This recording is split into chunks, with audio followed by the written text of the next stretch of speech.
Welcome, everyone, to WagerTalk Today, the best sports betting show on the planet. I'm Andy, filling in once again the Prez, who's having success at the poker tournament. It's a good thing. We're rooting for him. He's made it, I believe, inside the top 40, so I was looking for a big cash today. We got a lot to get to on the show. First, we're going to talk to Gianni, and yes, I read some of your comments. We'll start off with Gianni, and we'll get him to talk about some of the syndicates and what they're betting today. Listen, you guys, the audience, you drive the show, so just let me know what you guys want us to talk about. We will. We'll talk about another topic I'm interested to get his thoughts on. Marco D'Angelo is going to be here. He's going to break down a couple of NBA games. Yes, there are still NBA games in the regular season. Tokyo Brandon, I don't know if anybody does MLB better than Tokyo Brandon. He'll break down a couple baseball games. And then Andrew Babakitis from Westgate will be talking some UFC. But first, we got to bring in the man, the myth, the legend, Gianni The Greek. Gianni, some people were saying, listen, we want to hear what the syndicates are betting. What are they on? What do they like today? Let's give the people what they want. What do they like today? Yeah, it was a decent night yesterday, too. So one play only in NHL, and that was fired on this morning. Montreal, all the way down from plus 145, 140, 135, plus 130. So Montreal in the NHL. Rarely haven't seen much NHL. That usually picks up a lot when the playoffs come. NBA also. 5-12, Indiana last night. Bet the overnight night at -7 and 7.5. Then followed through this morning, laying the 8 as well. Those are the ones you want to pay attention to. Also, the under in that same game. Bet it under 219 and 218 last night. Then again, came back this morning all the way down to under 216.5. So a lot of under action there. Also, 516 Detroit looking to pick off plus 5.5. That's the number that they're looking for. Any 5.5 that pops up, they're taking it. I had a little trouble finding it myself. Found it like 2 or 3 credit shops, but that was about it with nickel limits. Another one that with follow through, 532 Utah last night, plus 11, plus 10.5. Took the 10 again this morning. And the same thing with Golden State, laid 12.5 and 13 last night, and then 13.5 this morning and backed off. In Major League Baseball, early this morning, Miami plus 110, Miami plus 105, Miami all the way down to even money. So at even money or better, they think this one is coin flip at worst. So if you can get plus money, Miami seems to be the side. 956 St. Louis Cardinals plus 120 and plus 115 last night. Came in this morning and took the plus 110 out and also took down to even money. Another one where coin flip at worst. Another dog, betting the dogs today, 963. This was last night. Kansas City at plus 130 and plus 125. Came back this morning, took the plus 120, took the plus 115. Those are usually the ones historically that do the best. Not the big dogs.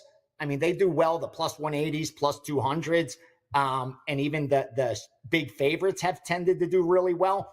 But it's those mid-range dogs where that favorite that's around that between that minus 135 to minus 155 range, usually overpriced. A lot of times it's a home team that's getting more home field advantage baked into the price than they're actually worth. We talked about it a lot, that only one team's going to win 60 games this year. That's going to be the LA Dodgers. Every other division winner is going to win between 56 and 59% of their games. So that's what they're looking to take advantage of. Those teams that are favored up to around that 155 range that shouldn't be in a position where your break even is winning 62, 65% out of every 100 to turn a profit. That's the sweet spot. Also, I gave you St. Louis, I gave you Miami, gave you St. Louis, gave you Kansas City. All three of those fall into the sweet spot. Also, a favorite, 976. Last night, Tampa Bay, minus 115. Tampa Bay, minus 120. This morning, minus 125, minus 130. Rarely do I see that happen on the favorite side, where they go from a minus 115 all the way to a minus 130. Like the implied win probability increases tremendously in those lower money lines. Like the difference between a minus 300 and a minus 350 is this small. But difference between a minus 110 and a minus 160, the implied win probability difference is huge as compared to when you get up over that, minus 200, minus 300 range. And then one total that really stuck out was the over 8.5 Let me see, 975. Who was 975? Atlanta and Tampa Bay. Yeah, because it opened at 8. No one I know was able to bet the over 8. That was probably the first book that went to market, bet the over 8. They went to 8.5 immediately at -115. We bet it. We bet it again at -120. And last night, late, took even money to go over 9. Remember, rarely will they do that. We talked about that since the beginning of the season. Get on the right side of 7s, 9s, and 11s. And that's what they're usually picking off the night befores. But yet they came back today and actually laid some VIG -105 to go over 9. Again, very rarely do I ever see that happen.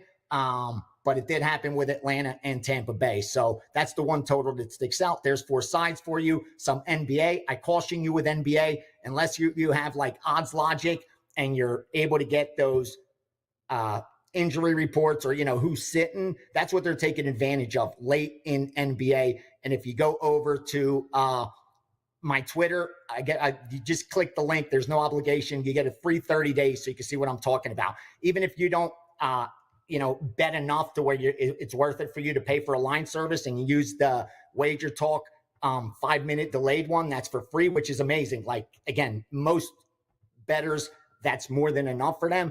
But for the more serious guys that are actually using it as an investment vehicle, highly recommend take advantage of the free 30 days. I don't get anything from it. I just hooked it up with Rick because I use it, and turned on some of the guys that I work with back in Philly because I shared my login and password with them, but it kicks me off. So I'm like, dude, just spend the money and get it. Like, it's going to pay for itself. Like, what are you guys doing? You guys bet fucking 5 dimes a game, and you're trying to get free login and password. That's like my millionaire friend that wants my Netflix password. Like, what are you doing? But anyway, take advantage of the free 30 days. It's on my Twitter. All you got to do is click that link. For us, it was ESPN Plus. That was the one we got in arguments about. It's like, you're only allowed 3 guys to watch the UFC. And I'm like, I asked my girl, I'm like, what are you watching? Like, I see the Prime and I see Netflix, and I'm like, dude, this isn't stuff. Like, I don't watch. Neither of us watch anime. Like, well, how did anime now become my top choices? And then I realized, oh my God, I gave the password to like one of my friends back in Philly, and it's like he has more money than I do. And he's still going to pay the $15 a month. Maybe that's why Gianni The Greek. There was 2 topics I really wanted to pick your brain on. I love how you brought up the Dodgers are going to be the only, really good team to win that 60%. So be careful if you've got these teams that are over that 60%. I wanted to ask, is that just a blind bet? If you get a team that's all of a sudden won 64, 65%, is it just automatic fade? We know they're going back to the regression. And do you have a number for bad teams? I always tell people, love the question. I know exactly what you're talking about. And I've talked about that in the past a lot. The difference between being in first place and being in last place is usually within 5 to 10% winning percentage. Like, there is that event, that bottom dweller. Like last year, the Angels won 38, 39% of their games. But usually what ends up happening between first place and last place is usually less than 10%. It's a lot of divisions are even closer than that. Like, and again, Miami had a terrible year, and they were expected to have a terrible year. But when you look at most of the divisions, like, perfect example, Milwaukee won the division last year, the Central, winning 57% of their games. Pittsburgh at the bottom won 47% of their games. That's 10% difference. That's a difference of, 15 games over or under 500. That's usually the difference. So absolutely. Now, there will be that bad team that has like a Miami type season, which, is going to win 35% of their games. But more time than not, they're all around that 50% range, between like 45 and 55. And the difference between winning the division or finishing 3rd or 4th is usually, within 5 percentage points. It just scroll back through last year's standings and you'll see exactly what I'm talking about. And even between like 1st, 2nd, and 3rd, those are usually very close, like within 5 percentage points. So that's definitely, this is the sport that I say. That's why I always talk about most sharp bettors, the betting syndicates. If they had to choose, if they could only bet one sport, it's going to be baseball. because of the fact you have so many opportunities every single day, and it's a long season and they all play 162 games. But more importantly, you could actually trust the data.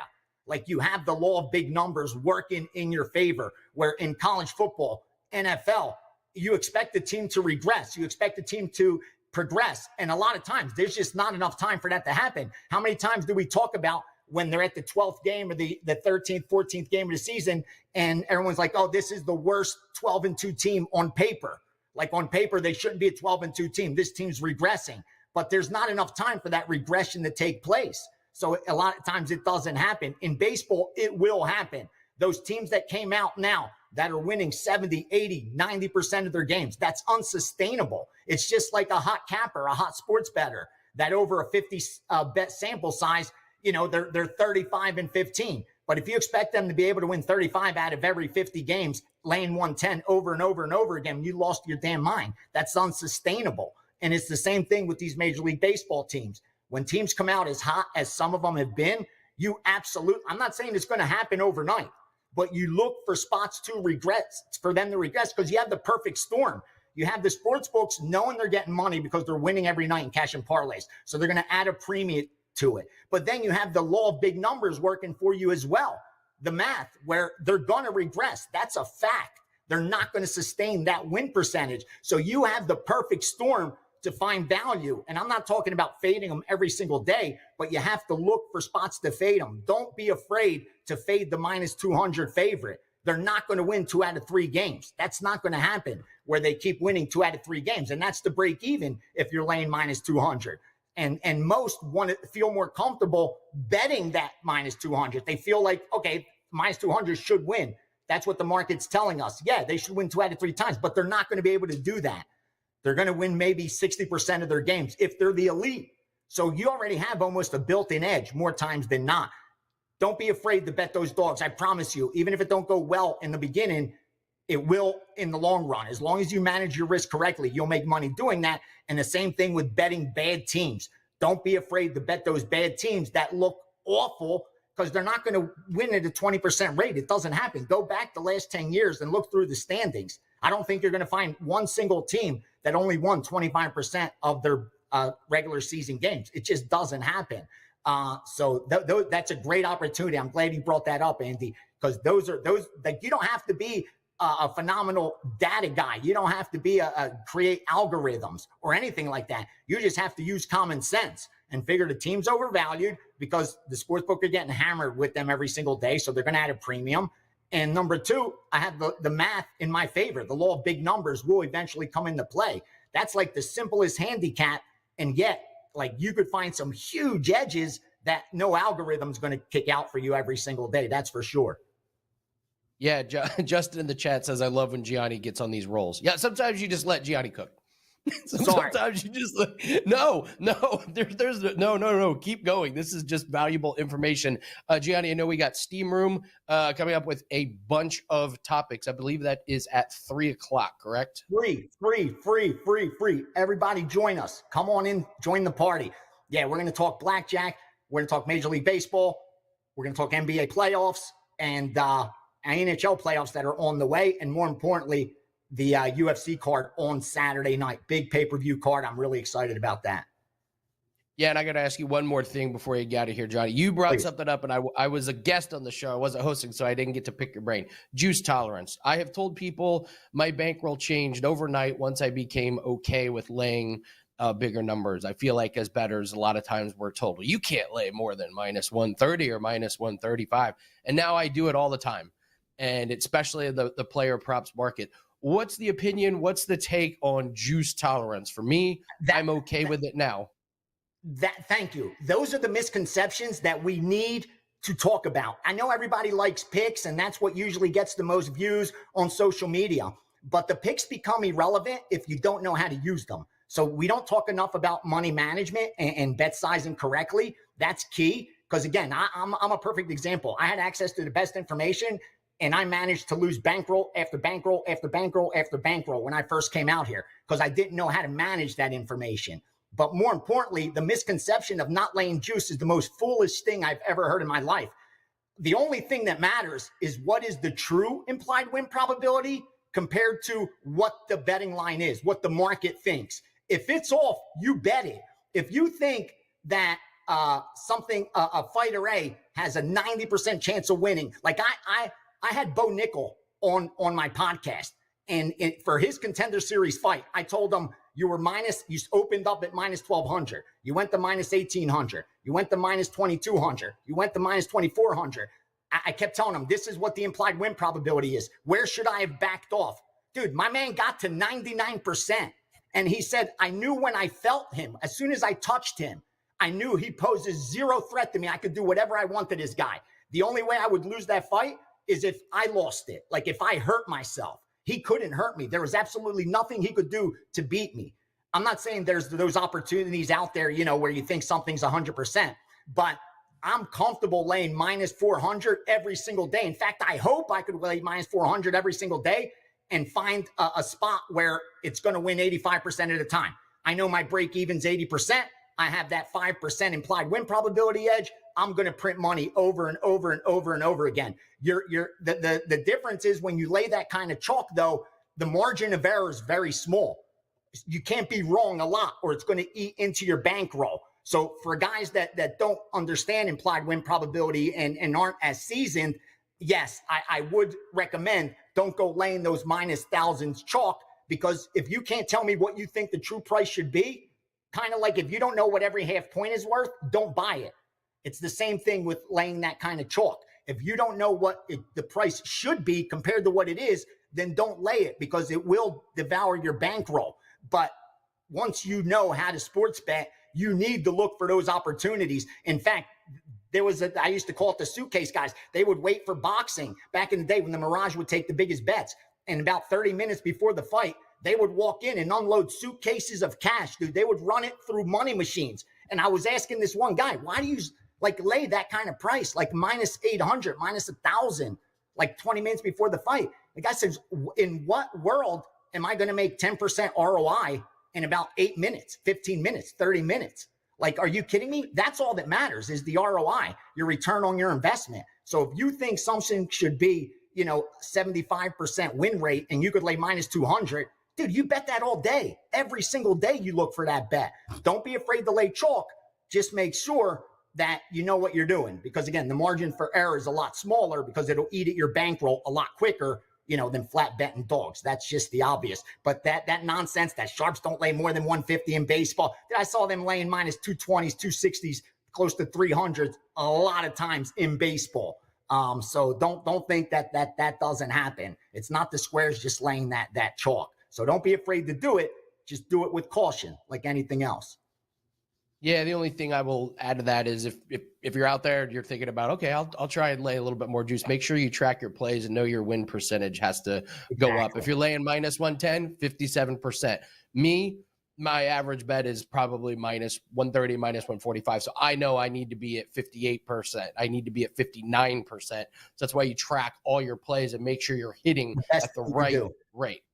Yeah, absolutely. That's the best thing you can do. I talk about it through the blackjack class. You have to keep records. I'm not telling you to write down what hands you won and lost, but at the end of the session, you write down the hours you played and the money you won or lost. After you played enough hours, you already know how many average hands you average per hour. You do the math and you find out whether you actually have an edge or you don't. If you're not keeping records, it's, again, everybody on gambling Twitter's up and the casinos are just getting buried. But if you're actually keeping your records, you'd find out the exact opposite, that most their results aren't going to produce a profit. So you got to prove it to yourself. And the best way to do that is being honest and actually keeping good records. That's a really good point. No, nobody does it better. Gianni, tell everyone what you have up at WagerTalk and remind everybody about the Steam Room again. Yeah, make sure you swing by the Steam Room today. We're going to be there at noon Pacific. So that's 3 p.m. Eastern. And I'm going to go for probably 90 minutes, maybe even 2 hours, and cover all those sports I talked about, even talk some blackjack, because we're now through 3 classes. And Johnny hooked up a special where people could still get the first 3 videos.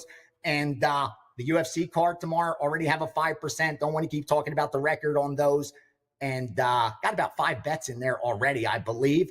Major League Baseball card will be up within the next 60 minutes. Isolated at 4%. Yesterday I had one and then I passed. I didn't release anything. I said this year I have one goal, December 31st to be in that 0.5% that actually turned the profit.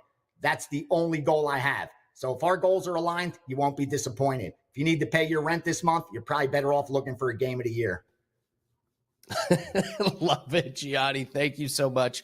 Have a great weekend. Good luck on all your plays, brother. Appreciate you always. Brother. You too, man. Hope you crush that UFC card tomorrow.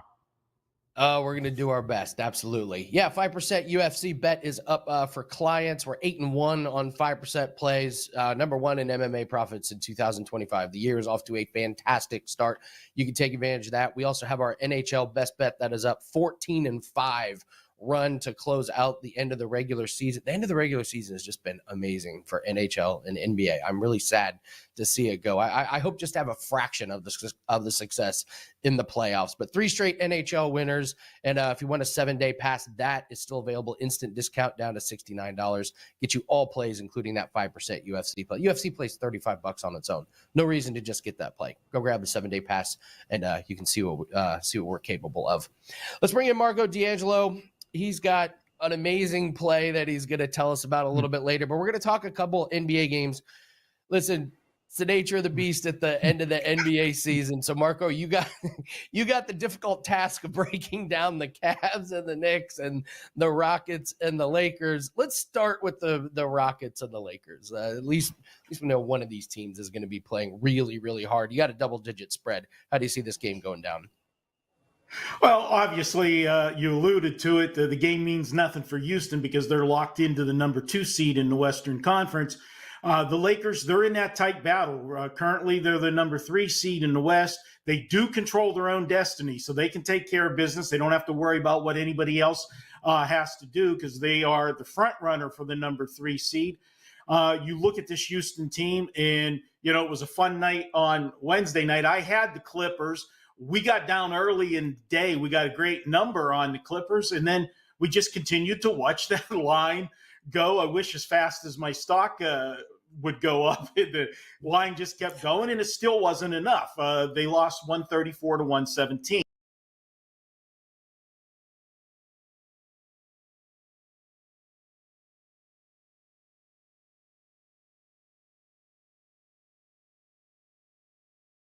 Play anybody tonight, that's, again, one of those game time decisions. But even if they don't, they played the backups exclusively on Wednesday. So you've got to figure those guys are going to be better tonight because they finally got some action on Wednesday. They also got to hang out in LA for 2 days. They didn't have to move. They played the Clippers.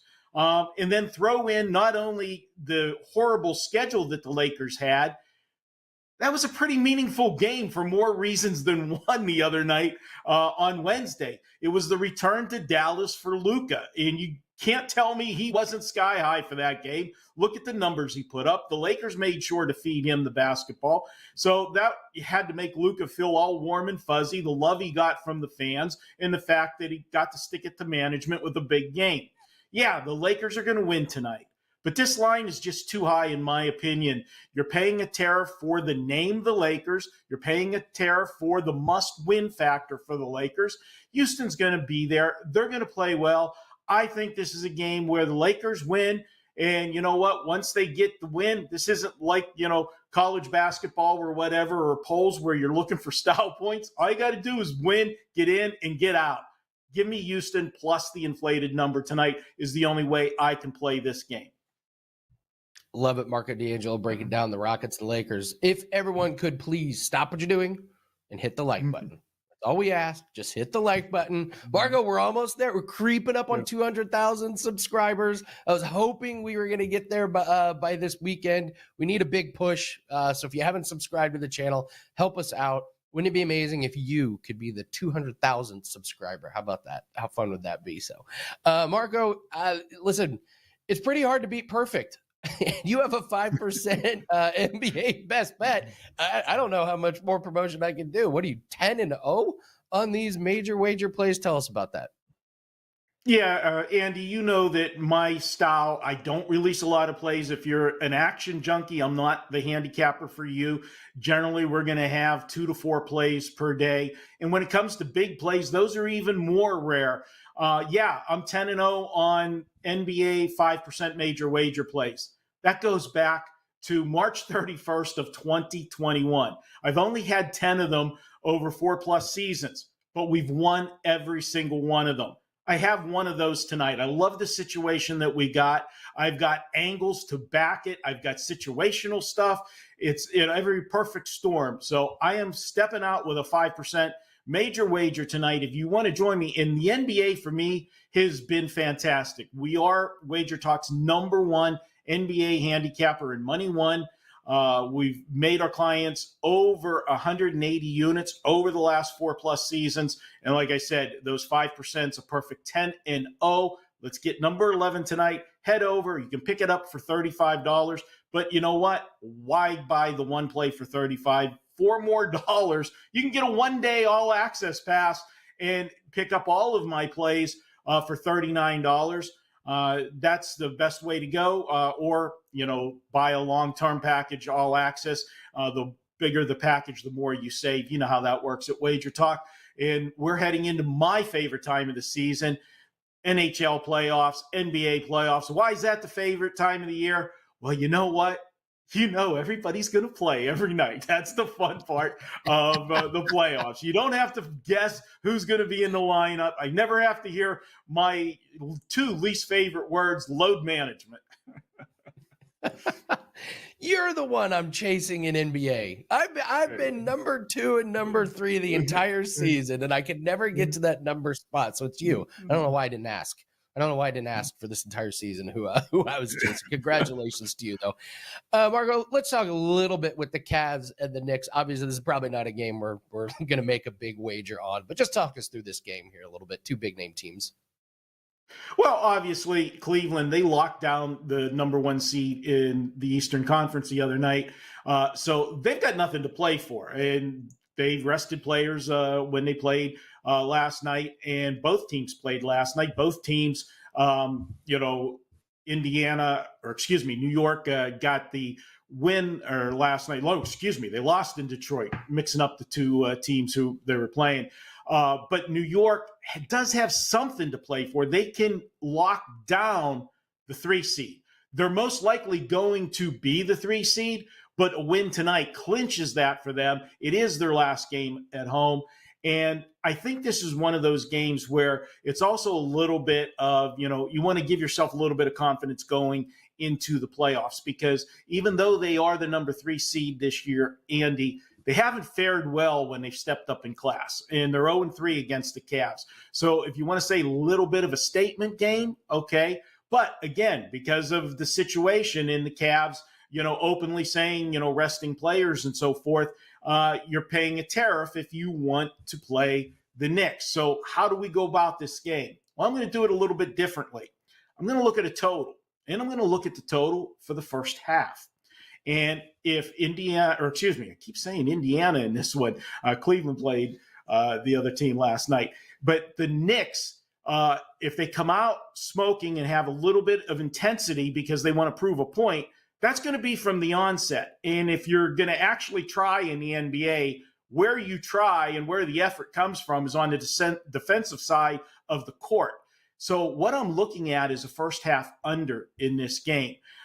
We know that, NBA totals have been inflated all year simply because nobody wants to play defense, and these teams have been scoring ridiculous numbers. But I think this is one where, because of the players that are going to be on the court, when they're going to be on the court, if Cleveland does play starters, anybody of significance in this game, you'll see them in the first half, and then you won't see them. So I'm going to look for a first half under. In theory, this is a great play for what I'm thinking, but I also got data to support it. The Knicks, as I said, they're 0-3 against Cleveland. Well, the Knicks, when they've played at home this season in a revenge situation, 15 times it's happened. They're 13 out of 15 games in the first half they've gone under the total. When the Knicks have played a step-up game, a team with a winning record, first half totals, unders 15 of 20 times. So with my theory of how I think this game's going to play out, the data to back it with the trends for this season, only one way to go. And we're looking at 111 for that first half total. Let's go under Cleveland in New York. And then you know what? I don't care who sits in the second half. Yeah, right. Margo, leave it to you to find an incredible angle on a game that one team like truly does not absolutely care about. So remind everybody about this 5% play. It's a stat too good to ignore. 10-0 on your 5% NBA major wagers. Yeah, just head over to my homepage at WagerTalk. Shortcut is WTBuzz /MD. You can pick up the play for 35. You can pick up all the plays today for 39. And guys, we are winning right now with all of our plays last 7 days, 13-7. I'll take 65%. Anytime you want to dish those out. So head on over, jump on while we are hot, and got that big play tonight. Absolutely. Good luck on your 5% play. Those are always really, really special and important to us. So thank you so much, Marco D'Angelo. Shout out to the chat. Love seeing you guys. Titans, Lake Show, Distance, Sean Alvarez. I see you in there. Wait, why is Dan Alexander in there? He's supposed to be producing the show. I'm just kidding.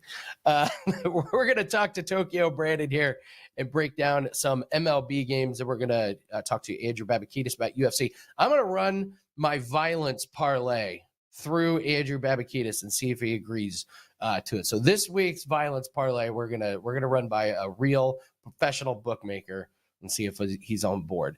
In the meantime, though, let's talk to Tokyo Brandon. We're gonna break down a couple of baseball games. Tokyo, what is shaking, my man? Colorful as always. You wear that with such confidence. I could never do that. So shout out to you. We got 2 games to break down. Let's start with the Giants and the Yankees. Yankees, they're about as public as it gets. Giants 9-3 this season, lost 2 of 3. Yankees lost 3 of 4, though. How do you see this game, the Giants and the Yankees? Yeah, what's up, Andy? Nice to be here. I have a 5% play today as well. We'll talk about that in a minute. But nice. What I love about baseball and what I loved about being a scout in Major League Baseball was baseball is the ultimate one-on-one sport. At any time, it's one guy pitching against one batter. So it's a one-on-one sport. That's what I love about baseball because the data is so important, especially the one-on-one data. So let's talk about the Giants and the Yankees. The Giants are playing a little above their heads. I expected the Yankees to have a little drop off, losing Soto this year, and they're not dropping off. So these are 2 teams that are kind of on a high right now. So let's take a look at who's pitching against who. We got Robbie Ray going against the Yankees for the Giants. Career-wise, he's had really good stats against the Yankees, a 184 batting average against. So it's pretty good. But Robbie Ray, often injured, used to be a real strikeout guy. He's not striking people out this year. So I expect him to come down a little bit. And then we got Marcus Stroman going against the Giants, who are playing a little over their heads right now. Marcus Stroman, not real good stats against the Giants in his career, a 263 average against, but both of them are around the 720 OPS against. It comes down to bullpens, I think, and the Yankees bullpen is a little bit better. We got 2 starting pitchers who are ranked towards the bottom. Yankees have the better hitting and the Yankees have the better bullpen. So I would actually go with the Yankees in this one. Not a huge confidence play, but maybe a small 1 or 2% play there. Yankees on the money line is the way I would look at this one. Love it. You already mentioned that you got a 5% best bet that's up. I mean, you crush baseball. Like your good years in just baseball would be great years for most normal handicappers. So tell us about that 5% play that you have up. Yeah, I have a 5% play, and it's in Major League Baseball, and it's one that I really like, and that's available at my page. Like you said, last year in MLB, I was plus 150 units just last year to finish number 1 in MLB. I finished number 1 in all sports profit last year, plus 180 units. So this year I'm in the plus. I think I'm overall at WagerTalk. I think I'm in 6th place or something right now, but I'll make a run. Don't worry. It's a long season. I've been number 1 3 of the last 4 years at WagerTalk. So yeah, I'll make a run. I'll be in the top 3 by the end of the year. We'll see. And you'll probably be there too, because I'm not worried. Yeah. You'll end up at the top at some point. You're having a great year though. So I don't know. Have to catch you. Yeah. But yeah, I do have a 5% play out today. And also WagerTalk has a special for me. You can get 3 days for $39 using the code TB3. That's on my page at WagerTalk. So 5% play is 35, but you can get 3 days for 39. Probably a better deal. And you can get all my 5% plays that I put out within those 3 days. So it's probably a good deal. Probably a good guy to ride with. Yeah, and if you guys have flex picks, which if you haven't experimented with the flex picks, absolutely look into the flex picks. Someone like Tokyo Brandon or Marco, when they have these 5% plays up, it's the perfect time to use those flex picks. So if you're sitting on those flex picks, you get a discount when you buy in bulk, and then you get to pick your handicapper based on the day. So maybe you want Marco's 5% play. Maybe you want Tokyo's 5% play. Maybe you want my 5% play tomorrow. Take advantage of the flex picks. Call it your picks, your way. A lot of really good value in there. You get to pick your handicapper. You get to pick your sport. So you get to focus in on what handicapper specializes in that sport. So Tokyo Brandon with his 5% play. Tokyo, let's talk a little bit about Phillies and the Cardinals. The Phillies have been rotating wins and losses the last 6 games. Cardinals on a bit of a slide, 2-6. I believe it's Aaron Nola for the Phillies, and I believe his name is pronounced Palante for the Cardinals. I looked that up. How do you see the Phillies and the Cardinals going down? That is correct. Yeah, we got Aaron Nola. Aaron Nola is a guy who the books like to overrate. He is a good pitcher, but he's not as good as the books think he is. And Andre Palante is one of those up-and-coming guys who scouts drool about, but hasn't really performed to his potential. So, again, I always like the one-on-one matchups. And ever since I was a scout, I like to take starting pitchers and curve them on a scale of 30 so I can compare them to the bullpens and the batting. St. Louis is in better form as far as hitting is concerned. Both bullpens are kind of trashy right now, but starting pitchers, Aaron Nola's got a little bit of an advantage over Andre Palante there. And if you take a look at the one-on-one matchups, Andre Palante has been absolutely torched by these Philadelphia batters. 36 at-bats against. He has a 417 average against.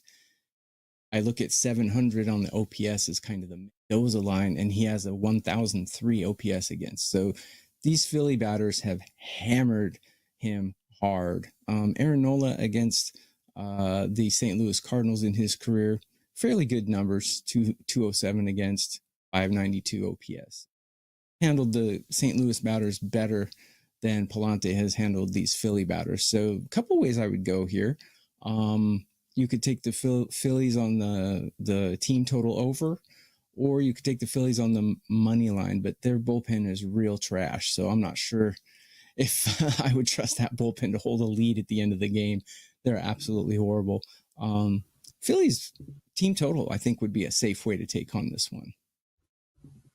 Love it. Love it. You can get a 5% play from Tokyo Brandon, number 1 in baseball and number 1 in 3 out of the last 4 years. So, Brandon, thank you so much for coming on.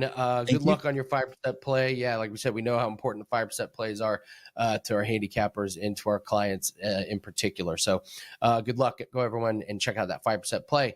Again, we got one more guest. Quick free play here on the Masters. Tony Finau, look at playing his over 72.5 on his second round score. He tees off here in about an hour from now. Conditions are going to get hard. Wind is going to get up to about 22 to 27 miles an hour. So the early morning guys today had a big advantage. Tony Finau was +3 yesterday. The pin locations are a little bit more difficult. The more wind they get, the faster those greens are going to dry out, which means the speed is going to be insane. Putting is going to be next to impossible later this afternoon. And Tony Finau shot +3 yesterday. So I struggled to see how he's going to shoot 3 shots better today. So I'll take Tony Finau over 72.5 round 2 of the Masters. And if we got Andrew Babakitis here, Andrew, first off, did I say your name correct? Yeah, you got it right. Yeah, that's perfect pronunciation. Well, we cheated because Gianni told me how. Yeah, I cheated. Gianni told me how to clarify for us. Yeah. Yes, yeah, absolutely. All right, Andrew. So every week I come on here and I do either a violence parlay or a peaceful parlay. It's two fights that are not going to go the distance or two fights that will go the distance. You parlay them together for plus money. I'm going to run my violence parlay by you this week. I got the Tresean Gore and Marco Tulio Silva fight to not go the distance. I think this is pretty simple. You got Tresean Gore, a ton of injuries. He's fought like once in the past couple of years. And you got Tulio, who, listen, he can nuke just about anybody. I think if it gets on the ground, Gore's got a chance at a submission. If it's on the feet, I think it's only a matter of time before Silva knocks him out. So I have that one to not go the distance. And then I got Krylov and Reyes to not go the distance. 5 straight fights for Reyes haven't gone the distance. Krylov is a wild card, man. Like, nobody knows what this guy's been up to. Nobody knows what he's been doing. I almost forgot about him. Like, when I saw he was fighting, I was like, oh my God, Krylov is still around. Yeah. I think both these guys are coming in for the finish. I get even money on this one, maybe minus 105 at one of the domestics. What do you think? Gore and Tulio not go the distance, Krylov and Reyes not go the distance.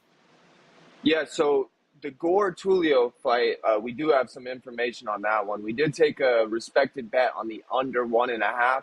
So, I mean, that sounds like you're on the right side there. I mean, fight not to go to the distance. Even money between those two seems like a pretty strong play. Not too much action so far on the Reyes versus Krylov fight total, but yeah, still plenty of time for that one. I'm sure with the uncertainty of what Krylov is going to look like, maybe that's why there hasn't been too much action on that total. I can't wait to see what he looks like either. There's literally, I was talking with Kyle yesterday. There's literally a guy that there was a rumor he was killed in the war. It's like, oh nope, he's fighting UFC. Turns out not bad. How's the main event look for you guys? Volkanovski and Lopez. That one actually, that's been a real easy one for us to book, man. So early on, we were taking a lot of big action on Lopez or Lopes. The price kind of shot down all the way to a pick'em. We opened up Volkanovski at minus 160. So the line did shift pretty aggressively at first. Like I said, all the way down to minus 110 on both sides. But then we did start getting some respected money buyback on Volkanovski from minus 110, minus 120. And now we're back sitting at minus 140. So this has really been easy one to book and balance the books. A great main event, I would say. Nice. And then co-main, much action coming in on this one, or is this one of those pay-per-views where everyone's focusing on the on just the main event? Yeah, I'd say between the Patty fight and the Silva and Mitchell fight, there's been a lot of handle between those two fights as well. It seems like people are very interested in those ones. The Patty fight's interesting. We opened that one up at a straight pick, minus 110 both sides. That early action was coming in on that Patty side. Got as high as minus 160. We did get some Chandler. Within the last few days, there's been some heavy Chandler money at that plus 120, plus 130. So this is another one, man, where the price is pretty close to a pick, and it's been pleasant to book because it's real easy to get that Chandler money and that Patty money. I got one more fight to ask about, and then I want your opinion on one of your favorite bets. How was the Pitbull fight? I find this really polarizing because UFC is bringing in Pico, it looks like. So some of these Bellator guys are coming over, and now you're seeing like Jake Hadley, who's fighting on PFL tonight. You get these fighters that are kind of moving. And so how do you book it when you get a Bellator guy making his debut here in UFC? Yeah, really the thing that we try to do is, I talk with the guys who are strong in the UFC, the guys who, handicap the UFC. We kind of put our opinions together, and then it's nice to have a backing by sharp customers. So really, we're not putting too much opinion in. A lot of the prices are being shifted by, the action that's coming through the window. So on that fight, I'll be completely honest, the action has not been what I hoped it was going to be, because I think it's a real fun fight for fight fans who have been waiting for Patricio Pitbull to come to the UFC for so long. I know maybe people are uncertain what he's going to look like against like a caliber fighter like Yair. But the price has really just ping-ponged from minus 190 to minus 210. Solid action on both sides. Nothing too respected though, honestly, on that fight. No, that's disappointing. I had high expectations. This was going to be a really well bet on fight. All right, best bet. What's Andrew Babakitis' favorite bet on the card? I would say I'll talk about the Mitchell fight first. I wouldn't say this is necessarily my favorite one to bet, but the most information has been on a lot of handle and information on this fight. So we opened up Silva at minus 320. A lot of sharp action early on that Bryce Mitchell side. So you could have early on got plus 260, and the price has just been plummeting ever since. Silva's now sitting at minus $2. The last couple days around that $2 range, Silva has been getting a lot of bets, but that early sharp money was on Mitchell, and that's good for the book because we're going to need one of those plus 200 dogs to come in and cash for us. So I'd say that's been my favorite one to kind of keep an eye on this week for sure. Nice. You gonna be watching the fights live somewhere? Oh, absolutely. I've been waiting for a great card like this from top to bottom. This is a stat card. Yeah, after some clunkers, man, it's hard to poke many holes in this one. So, Andrew, thank you so much for your time. If you're in Vegas, go check them out at the Westgate. They're all great people, great sports book. It's a great place to watch sports and get your bets down. Andrew, thank you so much for joining us. Can't wait to talk to you again next week, brother. Absolutely. Thanks for having me. All right, that is going to do it. Hope we got you set for the weekend. Don't forget, Marco D'Angelo is a 5% play up. Don't forget, Gianni The Greek's Steam Room is here in a couple hours. Tokyo Branded has his 5% best bet that is up. I have a 5% UFC best bet that is up. Take advantage of all of these over at WagerTalk.com. If you haven't hit the like button, please do that now. And if you haven't subscribed, tell a friend. Sign in on a YouTube account that you haven't used in a while. Get us to that 200,000 subscriber mark. I know you guys can do it. I'd love to open up the show Monday with, hey, we made it, 200,000 subscribers. So, all right, guys, thank you so much to the chat. Leave us a comment. Good luck on all your plays this weekend, and we'll see everyone Monday.